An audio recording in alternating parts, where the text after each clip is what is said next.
crazy. Carry on this way.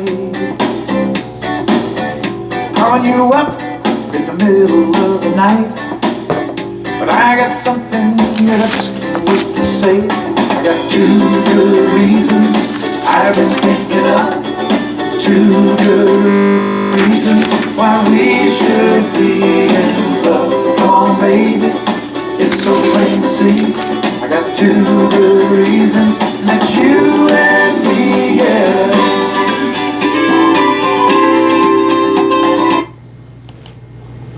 네, 여러분 안녕하십니까? 1월 20일 순서입니다. 워싱턴 소리 존킴 TV 바로 시작합니다.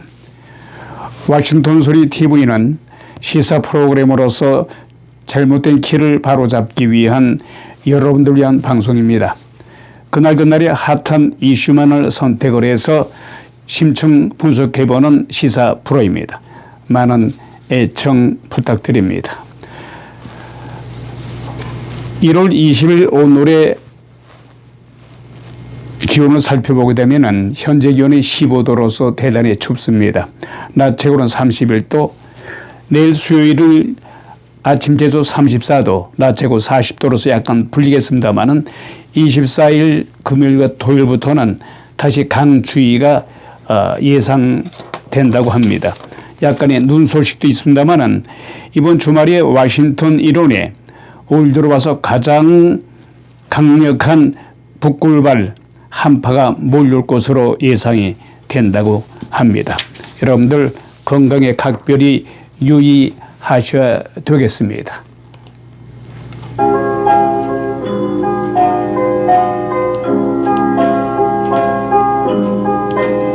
Put your sweet lips a little closer to the phone. Let's pretend that we're together all alone. I'll tell the man to turn the jukebox way down low. And you can tell your friend there with you, he'll have to go. Whisper to me, tell me, do you love me true? Or is he holding you the way I do? Though love is blind, make up your mind, I've got to know. Should I hang up, or will you tell him he'll have to go?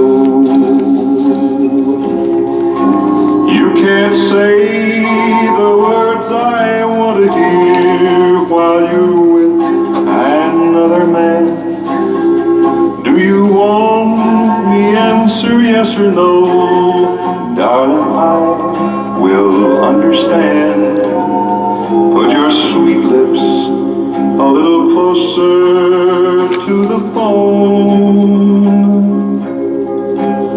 Let's pretend that we're together all alone. I'll tell the man to turn the jukebox way down low. And you can tell your friend there with you, you'll have to go.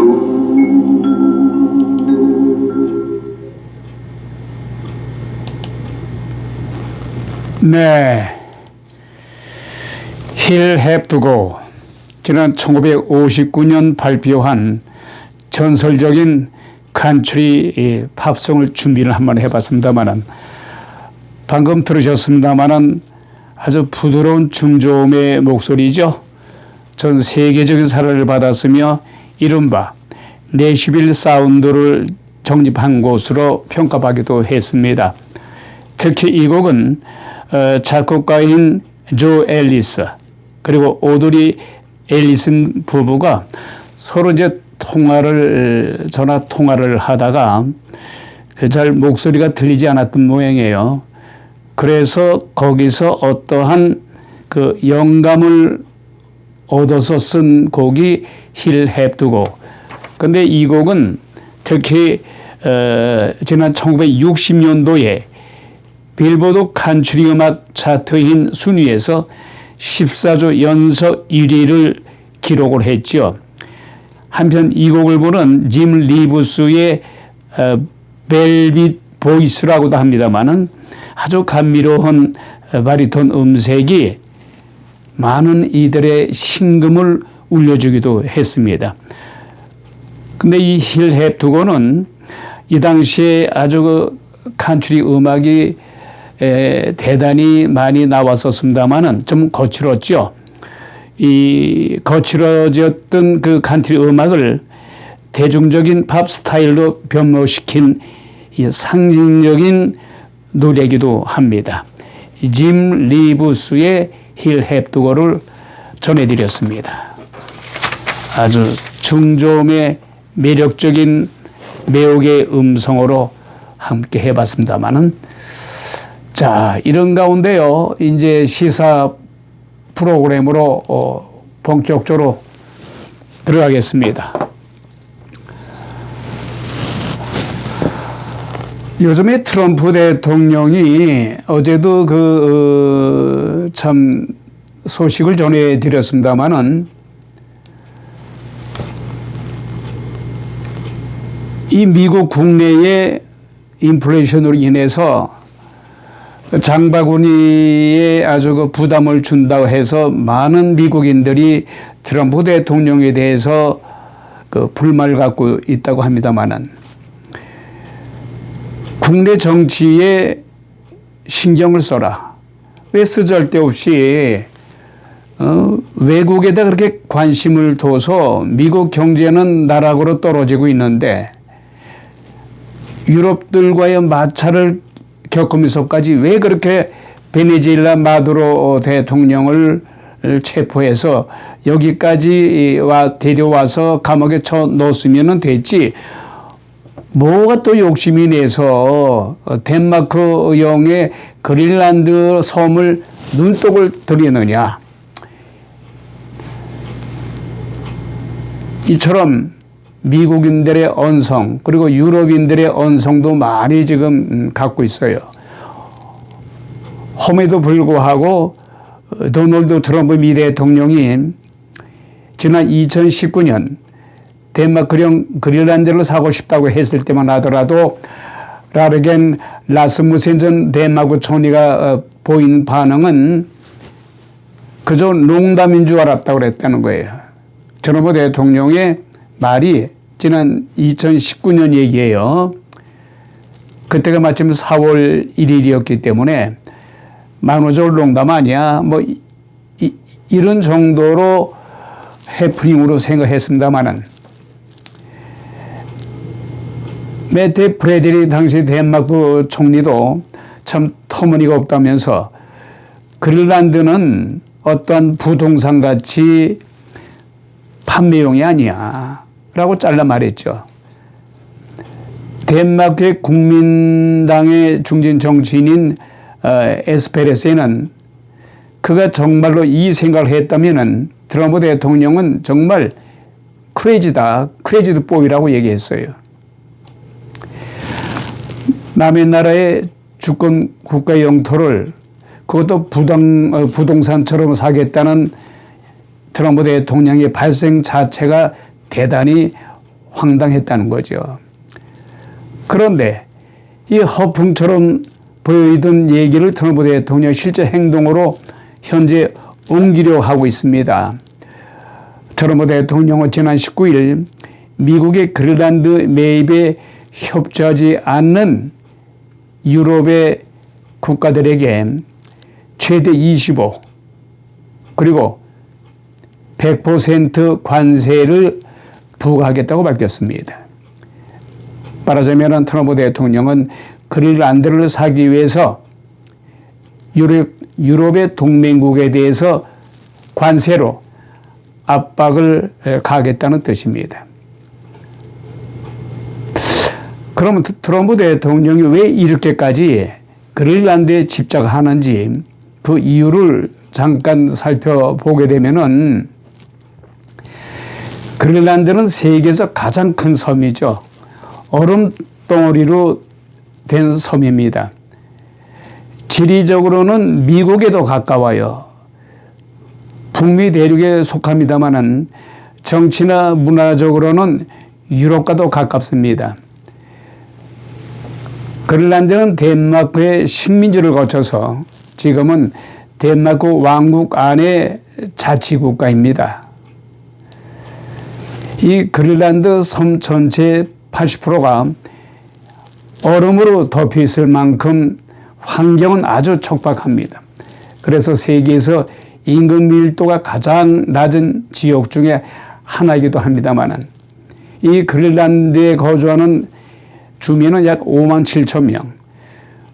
주민의 대부분은 수도 누크 그리고 그 주변에 모여 살고 있죠. 수출의 90%는 수산물에 의존하고 있습니다. 그리고 정부 예산의 절반 가까이를 매년 덴마크가 지원할 정도로 경제적 자립도는 아주 이 그린란드는 낮다는 거죠. 그 이 정도만 보게 되면은 트럼프 대통령이 왜 이 그린란드의 유럽 나라들의 그리고 덴마크 총리의 또한 주민들의 반발을 사면서까지 집요하게 그린란드에 눈독을 들이고 있느냐. 크게 두 가지 이유가 있다고 합니다. 트럼프 대통령이 그린란드에 눈독을 들이는 두 가지 이유가 있습니다만은 첫째가 북극 항로입니다. 그린란드는 북극 항로와 맞닿아 있다는 것입니다. 북극 항로는 아시아와 유럽 북미를 잇는 해상 경로입니다만은 기후 변화로 인해서 얼음이 녹으면서 수에즈 운하보다도 더 짧고 빠른 대체 항로로 주목을 받고 있습니다. 한편 러시아와 중국은 이미 손을 잡고 이 북극 항로를 적극적으로 개척 중에 있다는 것이죠. 그런데 미국이 그린란드를 차지하게 되면은 러시아와 중국이 북극 항로를 오가면서 경제나 군사적인 영향력을 키우는 것을 견제할 수가 있다는 것입니다. 트럼프 대통령이 지난 4일 그린란드는 미국의 군사 안보상 필수적이며 러시아와 중국 선박이 그린란드 주변을 뒤덮고 있다고 말한 배경에도 그 뜻이 있는 겁니다. 두 번째로는 트럼프 대통령이 왜 이다지 그린란드 얼음 땅덩어리에 관심을 갖느냐. 두 번째 이유는 히토류라는 성분 때문에 그렇습니다. 히토류는 중국에만 한 80%가 나요. 히토류는 어디에 쓰이느냐? 반도체라든가 전자제품에 쓰이는 용도로 쓰입니다. 이 히토류 성분이 있어야 반도체 그리고 전자제품 말하자면은 TV라든가 그 밖에 여러 가지 무기를 만드는 데 있어서도 히토류라는 성분이 있어야 만들기 때문에 근데 미국에서는 10%밖에 나지 않아요. 우리 대한민국은 어떻습니까? 대한민국은 히토류가 조금도 나지 않습니다. 동남아시아에 유일하게 미얀마에서 과거는 버마라고 했습니다만은 지금은 현재 미얀마라고 하죠. 이 미얀마에서 한 6% 정도가 난다고 합니다. 그 호주에서 한 1% 정도 날 정도로 히토류는 오로지 중국에서만 나기 때문에 미국이 이 그린란드의 히토류 매장량이 어마무시하다고 해서 국가적인 안보 차원에서 그리고 히토류라는 이런 매장량이 있기 때문에 눈독을 들인다고 합니다. 이런 가운데요, 유럽에서는 트럼프 대통령에 대한 그린란드에 대한 무모한 집중력 때문에 유럽에서는 대단히 지금 불만을 갖고 있습니다. 오죽하면은 유럽에서는 오는 6월에 이건 미국에서 세계 월드컵 축구대회가 열립니다마는 유럽 국가들이 보이콧을 한다고 합니다. 트럼프 대통령이 유로연합 통상 위협 대응 조치 등 무역 제재의 세부 사항에는 특별한 관심이 없고 이해하지도 못할 것이며, 하지만은 이건 미국에서 6월 달에 열리는 세계 축구 대회에 호날두, 유명한 음바페가 없는 월드컵에서 자신이 몹시 없어 보인다는 점은 분명히 알고 있을 것이라고 비꼬았습니다. 또한 월드컵 보이콧은 트럼프 대통령이 가장 민감하게 여기는 허영심을 건드린다면서 보복 관세와는 달리 유럽의 경제적 비용은 미미하고 트럼프 대통령의 평판 손상은 막대할 것이라고 트럼프 대통령을 비난하고 나섰습니다. 특히 독일에서는 미국에서 열리려고 하는 월드컵 축구대회에 대해서 월드컵 보이콧을 검토할 수 있다는 주장도 나오고 있습니다. 당시만 해도 트럼프 대통령이 이성을 찾게 할 최후의 수단으로만 고려될 수 있다면서 앞으로 트럼프 대통령이 계속해서 덴마크 영인 그린란드를 침공한다거나 집요하게 물고 늘어지면은 우리 유럽 국가들은 오는 6월에 미국에서 열리는 월드컵 축구 대회를 보이콧할 것이라고 엄포를 놓고 있습니다.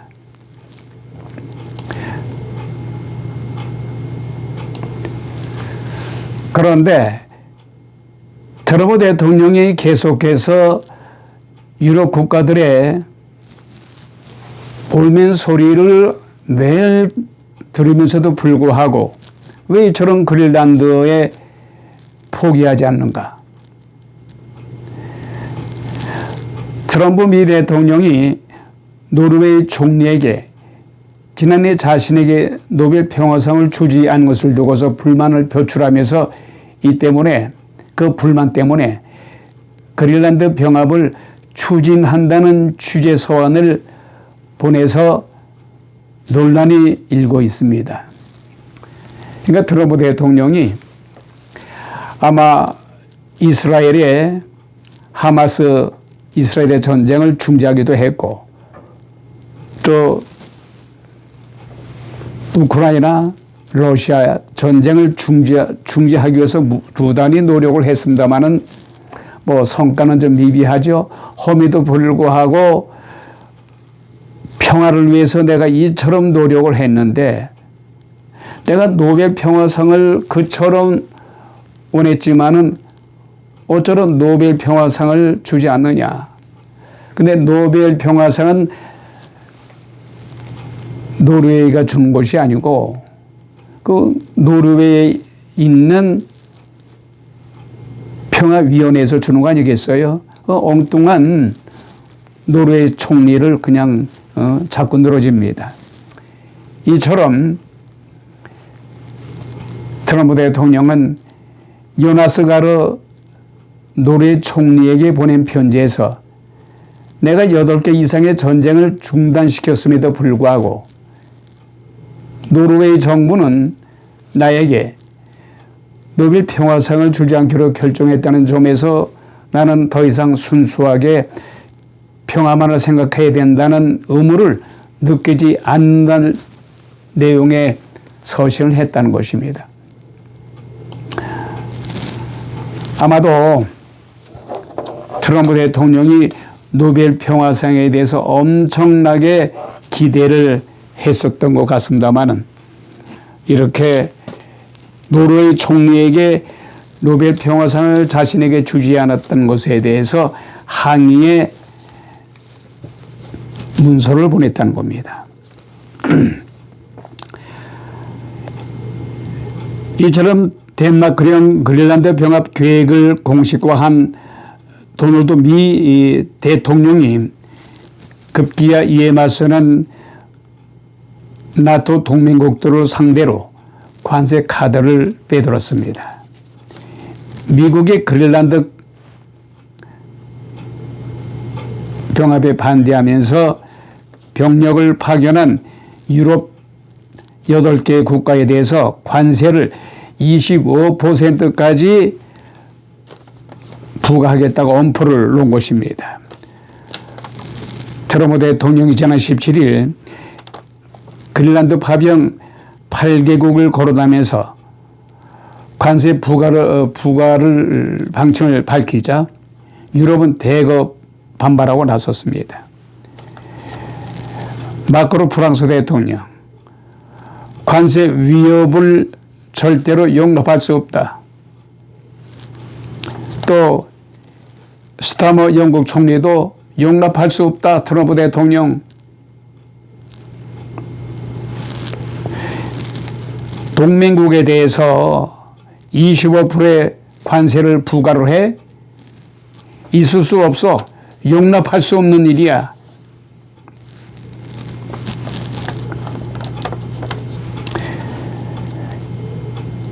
이렇게 해서 트럼프 대통령에게 맞짱을 뜨고 있습니다. 유럽세가 만만치 않습니다. 같은 우방국이요, 같은 동맹국에 대해서 아무리 미국의 우선주의를 표방한다 하더라도 우리가 러시아냐, 우리가 중국이냐? 어쩌면 트럼프 대통령이 미치지 않고서야 You crazy? 우리 미국 그렇게 보지 않았어. 미국은 우리의 우방이요. 영원한 우리와 함께 할 줄 알았는데 우리 우방국인 덴마크형 그린란드를 침공을 하려고 해? 그게 무슨 크레이지 같은 짓이야. 이렇게 할 정도로 마크롱 프랑스 대통령과 영국 총리 그 밖에 독일 총리가 힘을 합쳐서 트럼프 대통령에 대해서 계속해서 항거를 하고 있습니다.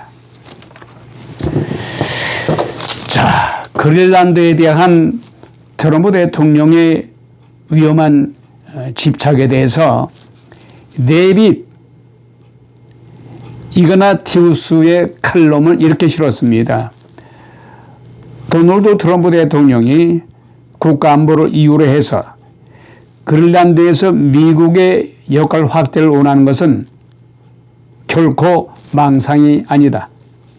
어쩌면 트럼프는 그린란드의 영유권을 보유한 덴마크와의 신속한 협상을 통해서 이 섬에서 미군의 군사적 접근과 투자를 확대하는 합의를 끌어낼 수도 있었을 것이다. 그러나 그린란드를 매입하거나 아예 접수하려는 트럼프 대통령의 오만한 시도는 앞으로 수십 년 동안에 미국의 안보에 심각한 피해를 안겨줄 수 있을 것이다. 이 황량한 섬을 장악하는 데서 오는 이익보다는 훨씬 큰 손실을 입을 수 있다는 것을 트럼프 대통령은 자각해야 될 것이다. 한편 트럼프 대통령은 지난 2017년에 보좌관들과 그린란드에 대해서 논의를 처음 시작했다는 겁니다. 그런데 이때만 하더라도 트럼프 대통령의 강요들은 그저 4월 1일을 기점으로 해서 4월 1일은 만우절 아닙니까? 그냥 만우절로 해서 농담인 줄 알았다는 거예요.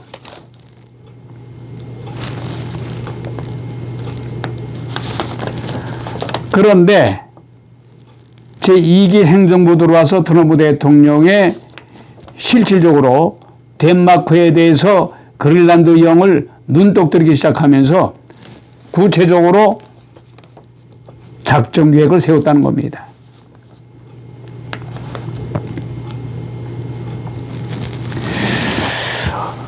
그래서 이것은 아까도 말씀드렸습니다마는 이 칼럼니스트가 얘기한 대로 그린란드에 너무 집착하다가는 국가 안보의 위기를 자초할 수 있을 것이다.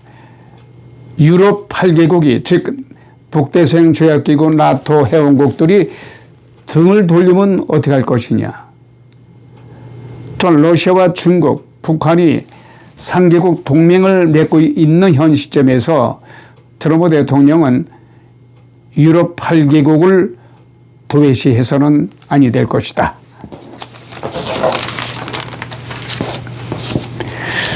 자, 다음은 우리 고국 소식입니다. 우선 북한에 관한 소식을 전해드리도록 하겠습니다. 워싱턴 포스트지가 사설에서 이렇게 얘기를 합니다. 미국은 더 이상 미루지 말고 북한에 대해서 핵 보유국으로 인정을 해라. 그리고 현실적으로 북한과 머리를 맞대고 군축 협상에 대해서 트럼프 대통령도 김정은이 하고 머리를 맞대고 협상해라. 북한을 핵 보유국으로 인정을 하고 비핵화 대신에 군축 협상이라는 현실적인 정책을 추진해야 한다고 강조했습니다. 워싱턴 포스트지가 이렇게 사설에서 논하고 있습니다. 먼저 워싱턴 포스트지는 북한이 최대 50개 핵폭탄을 보유하고 있으며 추가로 40개 이상의 생산할 수 있는 핵물질을 확보한 상태에서 더 이상 미루지 말고 핵 보유국으로 인정을 하고 그 대신에 군축 협상에 박차를 가하라. 이렇게 사설을 놓고 있습니다. 또한 워싱턴 포스트지는 중국의 태도 변화에도 주목했습니다. 중국은 지난해 11월 발표한 군비통제 백서 개정판에서 한반도의 비핵화를 지지한다는 문구를 삭제했습니다. 대신 중국은 한국과 미국 등을 포함해서 관련 당사국에 대북 압박 중단을 요구한 바가 있습니다. 말하자면 북한을 핵 보유국으로 인정하라는 것이었습니다. 자, 오늘의 워싱턴 소리 이만 줄이도록 하겠습니다.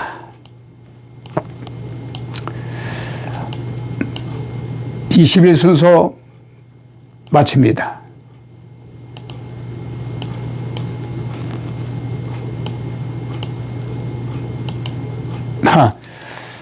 시그널 음악이 엔딩 가서 약간 작동이 안 되네요. 잠깐이요. 그래도 네. 오늘의 엔딩의 시그널 음악은 줄입니다. 인터넷 사정으로 가끔 방송이 중단됩니다만 지난 19일자 방송에서도 방송 도중에 인터넷이 작동이 안 돼서 중간에 끊어졌죠. 이 점을 널리 양해해 주시기 바랍니다. 대단히 감사합니다.